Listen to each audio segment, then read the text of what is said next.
आज आपल्या समक्ष आपल्या माध्यमातून तमाम कष्टकरी ऑटो रिक्षा चालवणारे ड्रायव्हर साहेब, रिक्षा ड्रायव्हर साहेब, टॅक्सी ड्रायव्हर साहेब यांच्या संबंधाने कशा प्रकारे येणाऱ्या काही दिवसांमध्ये अन्याय होईल आणि अन्याय केला जाईल ह्याची काही प्री ट्रायलच आता सुरू झालेली आहे। ती संघटना म्हणजे राज ठाकरेंची संघटना आणि काही गोष्टी आता काही पितळं आता उघडी पडत आहेत। खास करून ज्या प्रकारे एखाद्या उद्या होणाऱ्या घटनेचं न्यूज रील जारी होतंय त्याच प्रकारची ही आताची कृती आहे। एखाद्या विषयाला प्रत्येकाला आपलं मत मांडण्याचा अधिकार आहे, हे या भारतीय संविधानाने दिलेली डेमोक्रेसीतला राईट आहे। परंतु तुम्ही मतच मांडायचं नाही, तुम्ही असंच आम्ही म्हणलं तसंच बोलायचं, ह्या सगळ्या बाबी आता उच्छेद करत निघालेल्या आहेत। परंतु मला एक प्रश्न विचारायचा आहे, जे दादागिरी करत आहेत आणि परिवहन मंत्री प्रताप सरनाईकांना देखील मला तोच प्रश्न आहे। भाषांच्या सूचीमध्ये भारतीय संविधानामध्ये मराठी ही भाषा आहे, हिंदी भाषा आहे, पाली भाषा आहे। ज्या भाषा त्या सूचीमध्ये आहेत ते देशभरातल्या सगळ्या भाषा आहेत। मग मराठी भाषा किंवा हिंदी भाषा किंवा या भाषांचं सौंदर्य कुणी नाकारलेलं नाही, त्या भाषा गोड आहेत, काही हरकत नाही त्या भाषांच्या ज्ञानार्जनाबद्दल। इव्हन भोजपुरी भाषा शिकण्याबाबतीत सुद्धा ज्ञानार्जन करायला खूप छान आहे, देयर इज नो प्रॉब्लेम। परंतु मराठी भाषा ही केवळ एखाद्या संघटनेच्या म्हणजे राज ठाकरेंच्या संघटनेच्या सातबाऱ्यावरच्या मालकीची आहे असं जे दर्शवण्याचा प्रयत्न होत आहे हे अत्यंत वेदनादायी आहे। भाषा आणि भाषेचं संगोपन, भाषेचा विकास ह्या वेगवेगळ्या पैलू, वेगवेगळ्या समित्या, वेगवेगळे विभाग पाहत असतात। ते काय राज ठाकरेकडे दिलेला विभाग नाही महाराष्ट्र शासन म्हणून। आणि म्हणून प्रताप सरनाईकांनी, मान्यवर मंत्री आहेत ते परिवहन खात्याचे, त्यांनी ज्या प्रकारे मराठी भाषेचा कुणीतरी तिरस्कारच करतंय अशा प्रकारे एक वातावरण निर्माण करण्याची धाडस दाखवले। कोण तिरस्कार करते मराठी भाषेचा? मला नाही वाटत, कारण मराठी भाषा सूचीमध्ये आहे म्हणजे ती भाषा देशाची भाषा आहे प्रताप सरनाईकजी, भारताची भाषा सुद्धा आहे। कारण त्या सूचीत जेवढ्या भाषा आहेत, हिंदी भाषा असेल, मराठी भाषा असेल, ज्या ज्या भाषा त्या सूचीमध्ये आहेत त्या भाषा भारताच्या भाषा आहेत। आणि जेव्हा या भाषा भारताच्या आहेत तर आपण हे लक्षात घेतलं पाहिजे की आपल्या हातून चुकीचा द्रोह होता कामा नये। आपण मंत्री आहात, आपण जिम्मेदार नागरिक आहात, आणि म्हणून आज जे पाहायला मिळत आहे हिंसक भाषा, हिंसक वृत्ती कालपासून आपण पाहत आहात। काल ज्या प्रकारे काही गुंड येऊन ज्या प्रकारे आम्हाला त्रास देण्याचा प्रयत्न झाला, आम्हाला म्हणजे कष्टकऱ्यांना, तो नगण्य होता त्रास आमच्यासाठी। कारण श्रमाच्या घामाच्या लढ्यासमोर अशा वृत्ती ह्या नाममात्र असतात, पाणी कम चाय असतात। तरी सुद्धा मद्यप्राशन करून आल्यासारखं येऊन काहीतरी 4-2 लोक गोंधळ केल्यासारखा प्रयत्न करायचा. पोलिसांनी कालही मुसक्या आवळल्या मीरा भाईंदरमध्ये, त्यांच्यावर गुन्हेही दाखल झाले. म्हणजे कॉन्स्टिट्यूशनल मेकॅनिझम काम करत आहे. आता आज सुद्धा तुम्हाला सांगतो, माननीय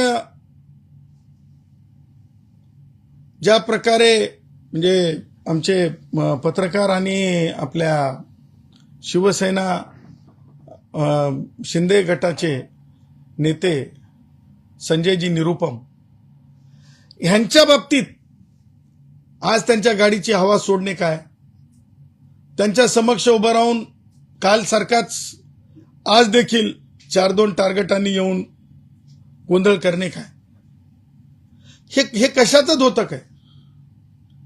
ही कोणती वृत्ती आहे? ही कोणते मराठी भाषेचं सौंदर्य जपणं आहे? ही वृत्ती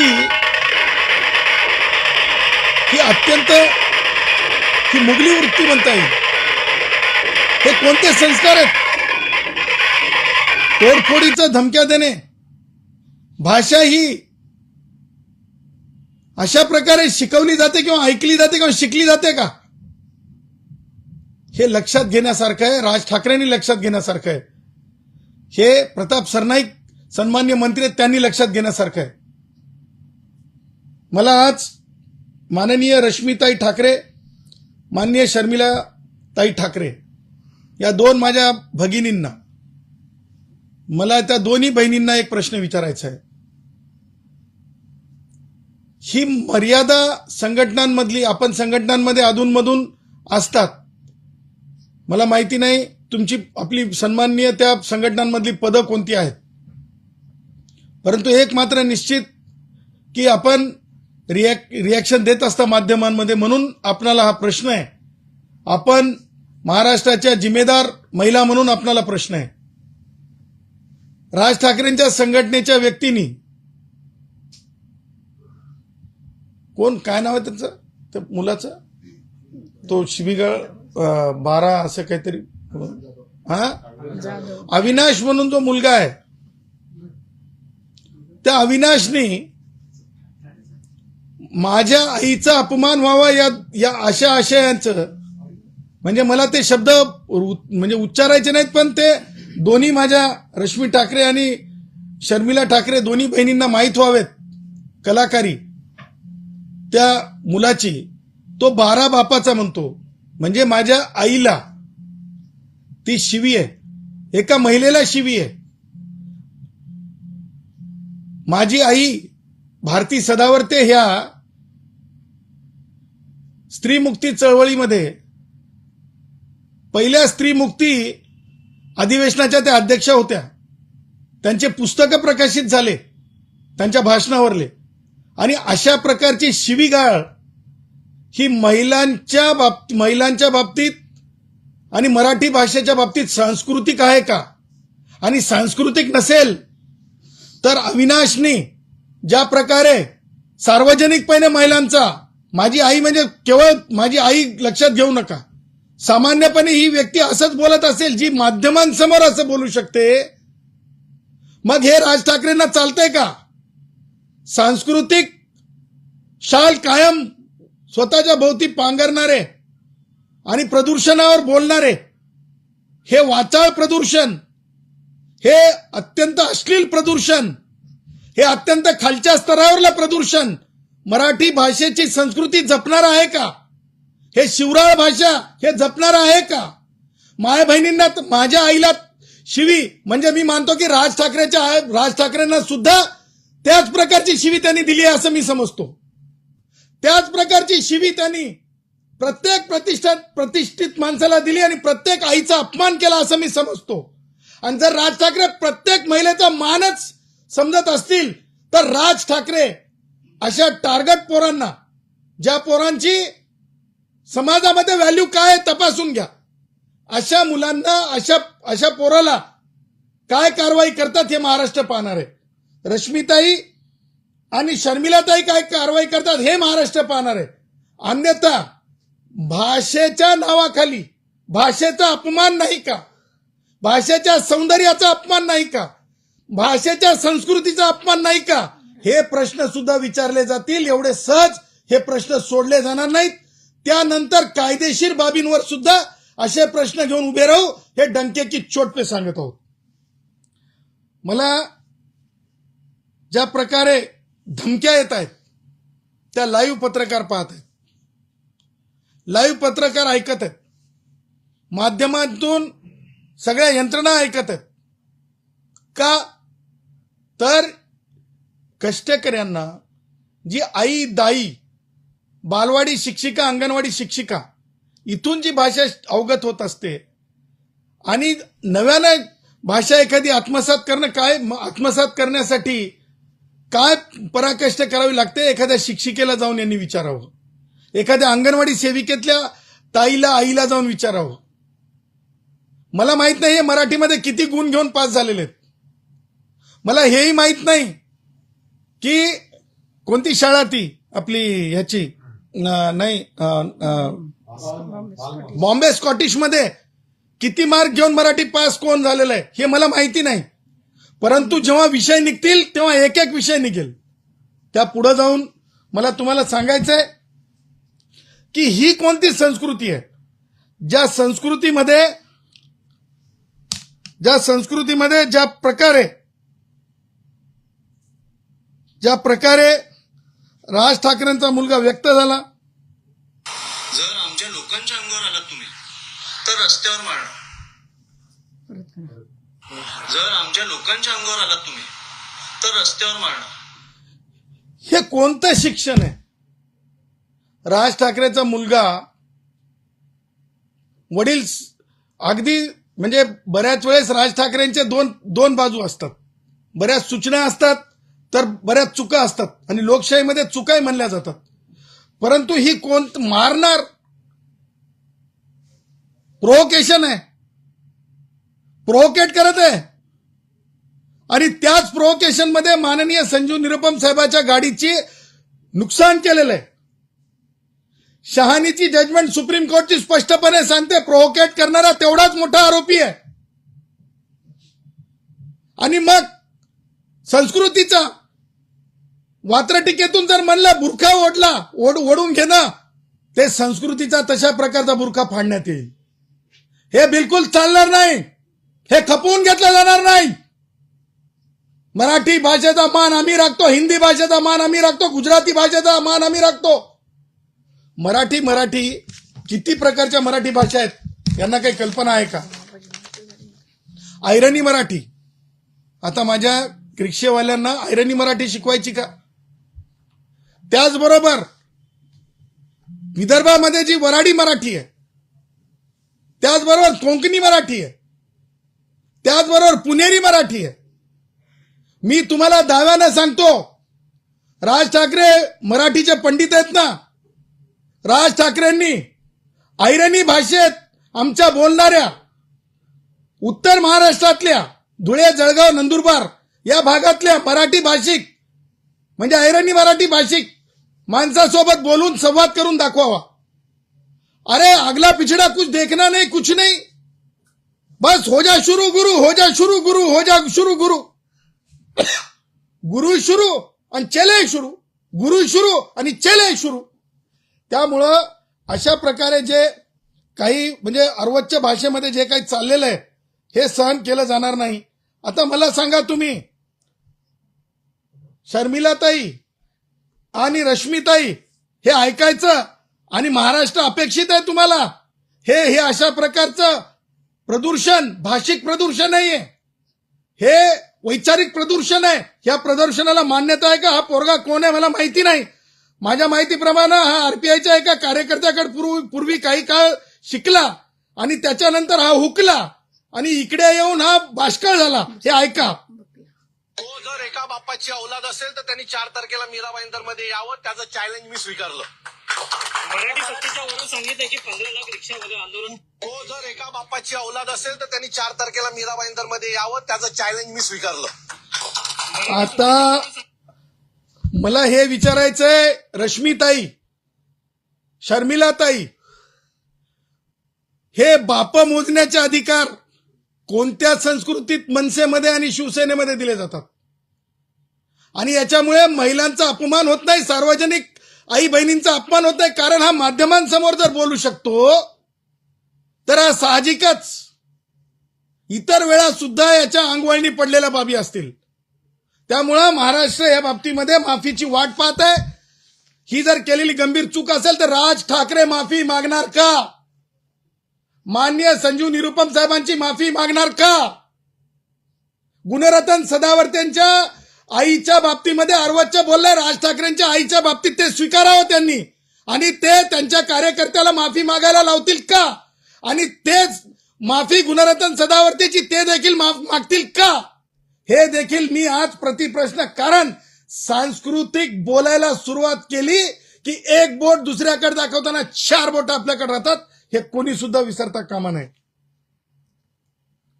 पोलिसांनी केलेली आज अटक ही कायद्यानुसार आहे. ती लोकशाहीला काळीमा फासणारं कृत्य त्या लोकांनी केलं होतं. कारण माननीय संजीव निरुपम साहेबांना ज्या प्रकारे त्रास देण्याचा प्रयत्न झाला त्या कारणाने जर पोलिसांनी अटक केली असेल, त्यांचा आवाज दाबण्याचा प्रयत्न केला असेल, अरे हे माणसं, ही पोरं, टार्गेट पोरं आमच्यासारख्याला जर असा त्रास देत असतील तर याच्यातून माननीय मंत्री प्रताप सरनाईकांनी लक्षात घ्यावं, माननीय एकनाथरावजी शिंदे साहेबांनी लक्षात घ्यावं की सामान्य ऑटो रिक्षावाल्या साहेबांचं काय अवस्था करत असतील. या सगळ्या गोष्टी अत्यंत महत्वाच्या आहेत. आणि म्हणून मराठी भाषा ही देशाची भाषा आहे, हिंदी भाषा ही देशाची भाषा आहे, मराठी भाषा ही आमची भाषा आहे, हिंदी भाषा ही आमची भाषा आहे, तेलुगू भाषा ही आमची भाषा आहे, गुजराती भाषा ही आमची भाषा आहे. ह्या सगळ्या भाषा देशाच्या भाषा आहेत, कुणाच्या 7-12च्या भाषा नाहीत. आणि म्हणून तुम्हाला गलिच्छ राजकारण भाषेच्या आधारावर करू दिलं जाणार नाही.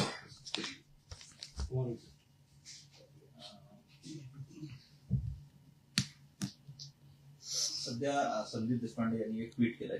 त्यांचं म्हणणं आहे, भैया निरुपमसाठी मराठी मुलांना जेलमध्ये टाकणार हे कुठलं बाळासाहेबांच्या विचारांचं सरकार?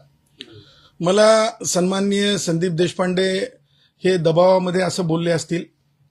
त्यांच्यावर मला वाटतं की दबाव असेल आणि दबावातून बोललेत म्हणजे आपले सन्माननीय संदीप देशपांडेजी. आणि जेलमध्ये टाकणं लक्षात घ्या, आता जे मी उदाहरणं दिली, गाड्या पंक्चर केलं किंवा अशा प्रकारे की ज्याच्यामुळे महिलांचा सार्वजनिक अपमान होईल किंवा भाषिक वाद निर्माण होईल आणि वेगवेगळ्या प्रकारे वेगवेगळ्या माध्यमातून लोकांना त्रास होईल, ह्या सगळ्या गोष्टी कॅल्क्युलेटिव्हली लक्षात घेता पुनश्च माननीय संदीप देशपांडे यांना मी आव्हान करेल की त्यांनी आज घडलेला घटनाक्रम लक्षात घ्यावा आणि सुज्ञ व्हावं. कारण लक्षात घ्या, एकदा तुमची प्रतिमा जर ते कोण पोरगा आहे तो काय नाव त्याचं अविनाश सारखी झाली तर मला असं वाटतं की तुम्हाला चिंतनाच्या क्षेत्रातून लोक वेगळं पाहायला लागतील. आज तुम्हाला चिंतक म्हणून पाहतात, पण अविनाश सारखं तुम्हाला पाहिलं जाऊ नये हे आपण लक्षात घेतलं पाहिजे. मराठी भाषा संवादनी मार्गीय मुद्दा वेगळा आहे. आणि एक ज्येष्ठ पत्रकारांनी एक पोस्ट टाकली आहे फेसबुकवरती, ज्येष्ठ पत्रकार आहेत, त्यांची पोस्ट वाचून दाखवतो. मराठी रिक्षा आणि ऑनलाईन टॅक्सीवाल्यांना मराठी शिकवण्यासोबतच कुठलंही भाडं आलं तरी ते घेण्याचं तातडीने शिकवायला आणि अनिवार्य करायला हवं. भाषा बोलण्यापेक्षा भाडं नाकारण्याचा त्रास सर्वसामान्यांना जास्त होतोय. उगाच ताट पडत बसावं लागतं. आज ठाण्यात अर्धा तासाहून जास्त वेळ 50हून अधिक मराठी आणि अमराठी रिक्षा चालकांनी भाडं 5 किलोमीटरचं नाकारलं. शेवटी एक अमराठी रिक्षावाल्याने सोडलं. ही पोस्ट आहे ज्येष्ठ. बघा, एक लक्षात घ्या, where there is action there is a reaction. Where there is action there is a reaction. काय होतंय की जी परिस्थिती, जी सामाजिक परिस्थिती निर्माण केली चालली, जे एक ऍटमॉस्फिअर प्रदूषित केलं चाललंय, मला सांगा, कायद्यामध्येच मराठी भाषा सक्ती म्हणजे जे मोटर व्हेकल ऍक्ट आहे त्याच्यामध्येच तशा प्रकारचं प्रावधान नाही. आता मंत्री महोदय म्हणायला लागलेत की आम्ही तशा प्रकारचा कायदा आणू. तुम्ही कायदा आणा, अयोग्य असेल तर आम्ही ते चॅलेंज करू. परंतु कायदाच नसताना, म्हणजे आज उघडं पडलं पितळ की कायदाच नाही म्हणून तुम्हाला कायदा आणावं लागत आहे. हे तर सर्वश्रुत आहे. कायदा असता तर तुम्ही म्हणले असते का? मंत्री महोदयांचं साधं आणि असं अपेक्षित आहे, माफक मराठी रिक्षावाल्यांनी बोलावी असं त्यांचं अपेक्षित आहे. रिक्षावाल्यांचं म्हणणं आहे, जो प्रवासी आमच्यासोबत येतो किंवा आमच्याशी संवाद साधतो तो थेट हिंदीतच साधतो, तर आम्ही मराठी कसं बोलणार? मला एक सांगा, स्वतःच मंत्री महोदयांनी सांगितलंय की मराठी ही बोलीभाषा झाली आहे. त्यांचा इंटरव्ह्यू तुम्ही रन करून बघा, जुने इंटरव्ह्यू फार जुने नाही, आताचे. मुद्दा असाच आहे ना, तेच तर म्हणायला लागलो. जर समजा मला सांगा, रेल्वे तिकीटला जातात, रेल्वे तिकीट काढण्यासाठी, तर तिकीटच म्हणाले ना तुम्ही, इंग्लिश तिकीट द्यावं म्हणाले की नाही तुम्ही? बरं, मग आमच्या रिक्षावाल्या भावांसाठीच काय? वैमानिक विमान लँड करतंय जगभरातून, मुंबई डोमेस्टिक सगळे आता जवळपास जिल्ह्यांमध्ये विमान आहेत. मग त्या वैमानिकालाही म्हणा ना तुम्ही. हेच म्हणणार आहेत का तुम्ही? नाही तुला मराठी येत नाही, तुला विमान उडवू देत नाही. नाही तुला मराठी येत नाही, तुला विमान उडवू देत नाही. नाही तुला मराठी येत नाही, तुला विमान उडवू देत नाही. मग प्रताप सरनाईकांनी आता ते एक काढाव. अहो, कुठेतरी लॉजिकल, कुठेतरी लिगल, कुठेतरी कॉन्स्टिट्यूशनल विकास आणि सर्वंकष देशाचा विकास, राज्याचा विकास, राज्याची बदनामी होणे, ही भावना असली पाहिजे. कायदा नाही म्हणून तुम्ही कायदा आणतो म्हणताय ना, कायद्यात बदल करतो म्हणताय ना तुम्ही. अर्थातच कायदा नाही हे मान्य करताय ना तुम्ही. आणि म्हणून मला असं वाटतंय, हे घाई हे बघा, आमच्या इकडं बघा, माननीय प्रताप सरनाईकजी, मी गुराखी साहित्याचा अभ्यासक आहे. राज ठाकरे जसं ते उडावून घेतलेले म्हणजे अभ्यासक आहेत, परंतु गुराखी साहित्यामध्ये आमच्या कंधार तालुक्यात, नांदेड जिल्ह्यात कंधार तालुक्यात गुराखी गड आहे, माननीय केशवरावजी धोंडगे साहेबांच्या काळातला. तर तिथे की नाही आमच्या गुराखी भाषेची चर्चा असते. तर तुम्हाला सांगतो, गुराखी साहित्यामध्ये सुद्धा तुम्हाला सांगतो की नाचता येईना अंगण वाकडं, वात्रटिका आहेत आमच्याकडं.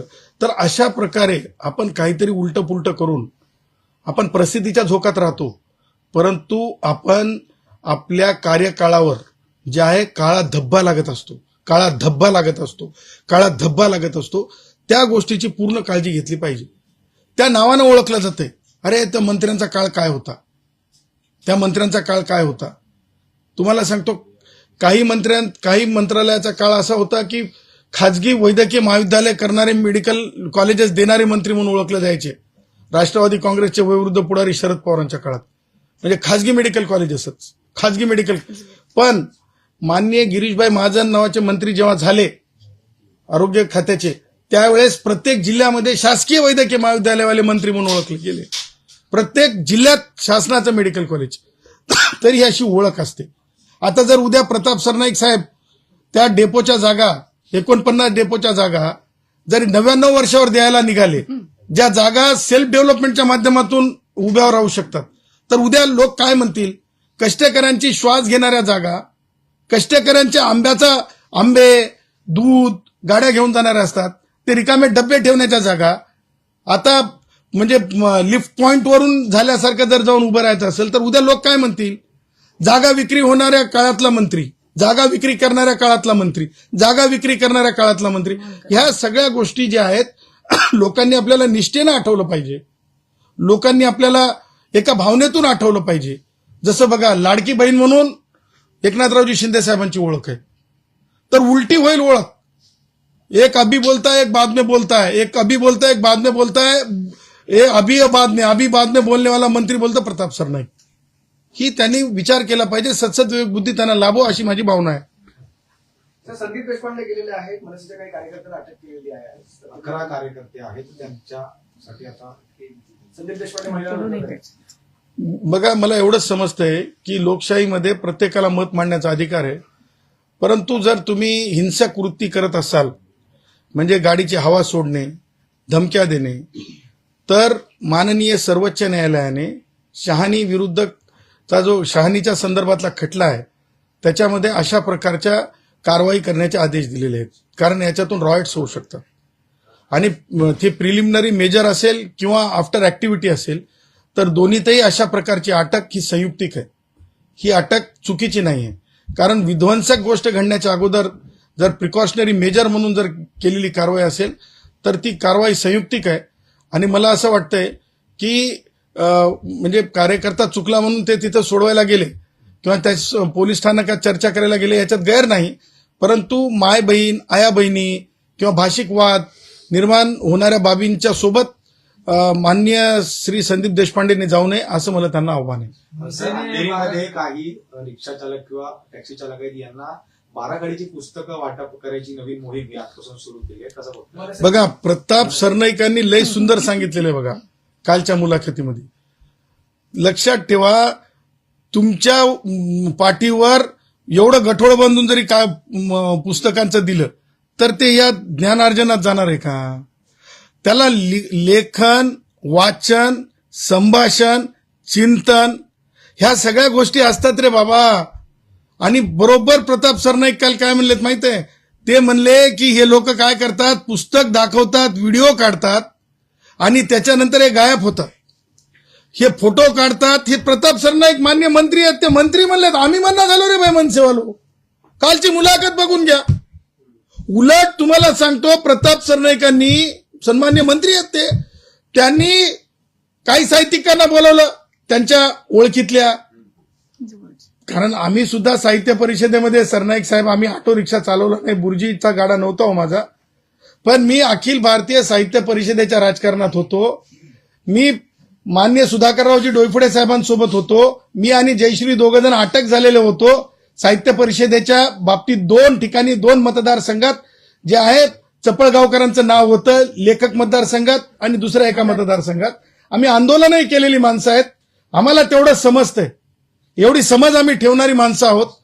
त्यामुळं तुमच्या विरुद्ध जाऊन आम्हाला जी लोक भेटली, येऊन आज सकाळी भेट घेऊन गेली, म्हणजे तुम्हाला सांगतो गोरमाटी भाषेची अभ्यासक येऊन गेले, आणि तुम्हाला सांगतो सेवालाल महाराजाच्या संबंधानं व्याख्यानं देणारी लोक येऊन गेली, भगवान बाबाला मानणारी व्याख्यानं देणारी लोक येऊन गेली. म्हणजे धर्मपीठाचा सुद्धा आम्हाला सपोर्ट मिळत आहे. आणि धर्मपीठ आम्हाला काय सांगत आहेत सांगतो तुम्हाला मी. आम्हाला सांगत आहेत की मारून मारून भाषा शिकली जाऊ शकत नाही, हे धर्मपीठाच्या माध्यमातून आम्हाला समजलं चाललंय. आणि तुम्ही सांगत आहात, आमचा 70 वर्षाचा टॅक्सीवाला भाऊ, तुम्ही जर आता पेट्रोल पंपावर बघितलं तर दिसेल, संध्याकाळी दही आणि चपाती खातात. रोजचे जेवण आहे दही चपाती. म्हणजे ते डायजेस्ट व्हावं, झोप यावं दह्यामुळं, आणि पोटाला शांती राहावं, थोडी लाल मिरची टाकून खातात. त्या टॅक्सीवाला भाऊ जो आमचा आहे, त्या भावाचं वय 70 वर्ष आहे. आता मला सांगा, जे आईकडून, दाईकडून, प्राथमिक शिक्षिकेकडून, माध्यमिक शिक्षकाकडून जे शिकलं जातंय, ते हे साहित्यिक मंडळी आता एक नवीनच निघालं. अत्यंत नम्रपणे सांगतो, प्रताप सरनाईक साहेबांच्या प्रेसमध्ये म्हणे, कोण आपला तो आमचा लातूरचा देशमुखांचा पोरगा, तो पिक्चर मध्ये काम करत असतो, कधी इकडे तिकडे दिसतो ना, आमचा रितू, काय कुठल्या कंट्रीला मला वाटलं तो कधी IAS झाला रे बाबा, मलाच माहित नाही, मला माहिती नव्हतं. अच्छा, आमच्या लालपरीचा. अच्छा, आता म्हणे ते मराठी भाषा शिकवणार. मला वाटतंय की इंडस्ट्री मधल्यांची भाषा किती मराठी किती हिंदी हे तपासण्याची आवश्यकता आहे, आणि त्याच्यानंतर भाषा शिकवण्याच्या भानगडीत पडलं पाहिजे. मला काही म्हणजे ऋतूवर काही मला काही म्हणजे कसं आहे की कलाकार है, आणि कलाकार की भाषा होती है. कलाकार की भाषा कैसी होती है बताऊं? है पानी तेरा रंग कैसा है, पानी तेरा रंग कैसा, तो पानी क्या कहता है, अरे जिसमें डाला वैसा, जिसमें डाला वैसा. कलाकाराची भाषा ही असते. त्याच्यामुळं आमच्या रितेशला सुद्धा म्हणजे अचानक भयानकपणेच म्हणले काय की हे मराठी शिकवतील, ते कशाला शिक्षक होत बसतील. आणि आमची जनिलिया ताई सुद्धा कशाला हे सगळं. आता तुम्ही कसं आहे की प्रताप सरनाईकाचं गडबड कायद्याच्या आधीच अंमलबजावणी, अरे कायदा तर झाला नाही, अंमलबजावणी सुरू झाली, कायद्याच्या आधी अंमलबजावणी. तसंच आमच्या रितेशला आणि आमच्या ताई जनिलिया ताईला, माझी बहीण आहे, त्या दोघांना ब्रँड अँबॅसिडर, ठीक आहे बाबा, त्यांचे वडील त्या खात्याचे मंत्री होते, ठीक आहे तिथपर्यंत. आता त्यांना हे म्हणले असेल तुम्ही मराठी शिकवा, आता ते कुठं जाऊन शिकवतील? ते काय शाहरुख खानला शिकवतील की सलमान खानला शिकवतील? कारण देखो, प्रत्येक पिक्चर मध्ये, कुणी पिक्चर बघितला, सारी दुनिया का बोझ हम उठाते है. तर मग आता तुम्ही आमच्या कलाकारांना बी सुरू करणार का, जे कलाकार पिक्चर मध्ये अभिनय करतात, रिक्षा चालवायचा, टॅक्सी चालवायचा. त्यामुळे ह्या सगळ्या गोष्टी मला वाटतं मजाक मस्तीमध्येच नेल्यात, सिरियसनेस काहीच नाही. आणि सिरियसनेस जिथं नसते ना, तिथं चिंतन जिथं नसते ना, मला वाटतं की ऑल दिस इज रबिश. शेवटचा प्रश्न, तुम्ही राज ठाकरेंवरची इतकी टीका करता, पाठिंबा देऊन जाता, तुम्ही राज ठाकरेंना एकदा भेटत का नाही? नाही. भेटलं पाहिजे तुम्ही राज ठाकरेंना. भेटलं पाहिजे. चर्चा केली नाही, आवाहन करा. म्हणजे अविनाश दादा जे बोलतात ते पूर्ण नाही. बघा मुद्दा असा आहे राज ठाकरेंच्या बाबतीमध्ये की बघा, काहीतरी सबस्टन्सिव्ह जर असेल महाराष्ट्रासाठी आणि देशासाठी, कन्स्ट्रक्टिव्ह जर काय असेल, सबस्टन्सिव्ह, कन्स्ट्रक्टिव्ह आणि पॉलिसी मेकिंग, त्याच लोकांना मी भेटतो. मला राज ठाकरेंच्या आत्तापर्यंतच्या एकूण प्रकरणांमध्ये कोणताही पार्ट राज ठाकरेंनी शेवटपर्यंत दिलेला मला कधी दिसला नाही. आणि राज ठाकरे हे भारताचे नागरिक आहेत. मी तेलंगणातून जर माझं ओरिजिन असेल तर कुणाचं बिहारमधून ओरिजिन आहे, मला त्या ओरिजिनवर जायचं नाही. ठाकरेंचं म्हणणं असं आहे की महाराष्ट्रासाठी वाटेल ते किंवा काहीही करायला तयार आहे त्याचं म्हणणं आहे. त्यांनी काहीच करू नये. त्यांनी या टार्गेट पोरांना, या उन्हाळ पोरांना, या सगळं काही अश्लील भाषा हे करणारे त्यांचे काही 5-50 राहिलेत ना, त्यांना सांभाळावं. त्यांनी काहीच करायची गरज नाही. महाराष्ट्रात सक्षम, कार्यक्षम असे मान्य मुख्यमंत्री देवेंद्रजी आहेत. 2 उपमुख्यमंत्री स्ट्रॉंग आहेत. महिला मुख्यमंत्री 2 उपमुख्यमंत्री स्ट्रॉंग आहेत. त्याच्यापैकी 1 महिला उपमुख्यमंत्री आहेत, त्याही स्ट्रॉंग आहेत. त्याच्यामुळे मला वाटतं राज ठाकरेंना करण्यासारखा काही स्कोप नाही. महाराष्ट्रानं नाकारलंय, आता काय करायचंय? आता एखादं पुस्तक लिहावं राज ठाकरेंनी. पण हेच कार्यक्षम मुख्यमंत्री, उपमुख्यमंत्री भेटतात ना राज ठाकरेंना. बघा, एक लक्षात ठेवा, राजनीति में सब कुछ चलता है भाई, राजनीति में सब कुछ चलता है भाई, लेकिन हम और भिड़े गुरुजी हमें कुछ भी नहीं चलता है भाई, हमें कुछ भी नहीं चलता है भाई. वही चलता है भाई जो प्रभु श्री राम ने कहा है भाई, वही चलता है भाई जो प्रभु श्री राम ने कहा है भाई, वही चलता है भाई भारत के संविधान में लिखा है भाई, वही चलता है भाई जो भारत के संविधान में लिखा है भाई. राजनीति में सब कुछ चलता है भाई, राजनीति में सब कुछ चलता है भाई. सर, अनेक वेळा राज ठाकरेंनी येत्या काळात त्यांची सत्ता आहे असं सुद्धा भाषणामध्ये त्यांनी उल्लेख केलेला आहे. देखो, ख्वाब शीशे के, दुनिया पत्थर की, हम न समझे थे बात इतनी सी.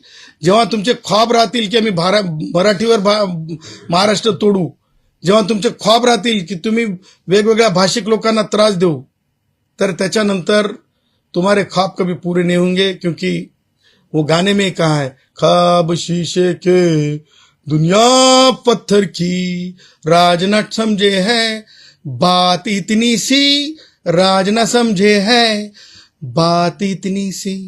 धन्यवाद.